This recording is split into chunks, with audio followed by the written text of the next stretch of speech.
Turn to the economy now. Huge back-to-back days on Wall Street, with the Dow rallying more than 1,500 points in 2 days. It surged over 800 points today, while both the S&P and NASDAQ each gained 3%. The S&P posting its best two-day gain since, believe it or not, 2020. But inflation is changing the way we shop, and for this upcoming holiday season, retailers fear many of you will pull back on your spending. In our exclusive NewsNation Decision Desk HQ poll, 46% of respondents say they plan to spend less over the holidays, but 39% say they don't plan to make any changes.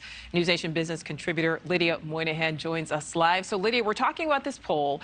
It finds 94% of respondents are concerned about inflation. Almost half say it is really the most important factor in deciding who they will vote for. Has inflation finally peaked? Well, I have answered yes to that question for the last 3 months, and I have been wrong, so I don't want to jinx it.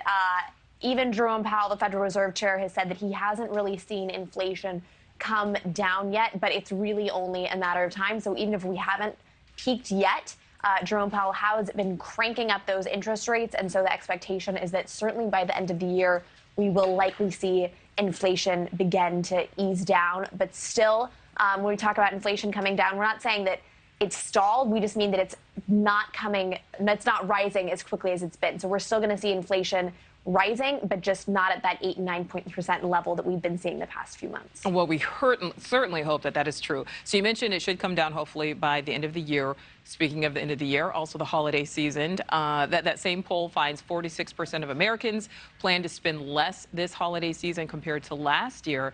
So in light of all of this, how's that going to impact the economy? Well, holidays are always stressful, and it's certainly going to be more stressful this year as we have a much greater eye on what the economy is going to be doing.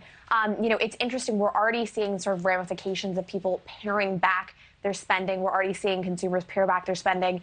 And you're looking at major retailers like Walmart saying instead of hiring 140,000 seasonal workers, they might just hire about 40,000 people because they just do not expect the demand to be as great this year. That being said, speaking with economists and analysts about these numbers, they expect that sometimes people say they're not going to be spending much, and then they actually go to the store and they're much more willing to put something on a credit card. This is the first holiday in several years where probably families will be able to join together now that COVID has really abated. And so I think people are going to want to have a good holiday and not be too price conscious. But certainly this data would suggest that it's not going to be what it was in past, and that people are very worried about inflation, and they might be looking for either, cheaper gifts, they might be looking for discounts or ways to save money. Yeah, we'll certainly see what happens. Okay, Lydia, thank you. Thank you for watching. Go to newsnationnow.com to find NewsNation on your television provider, and don't forget to click the red subscribe button below to get more of NewsNation's fact-driven, unbiased coverage.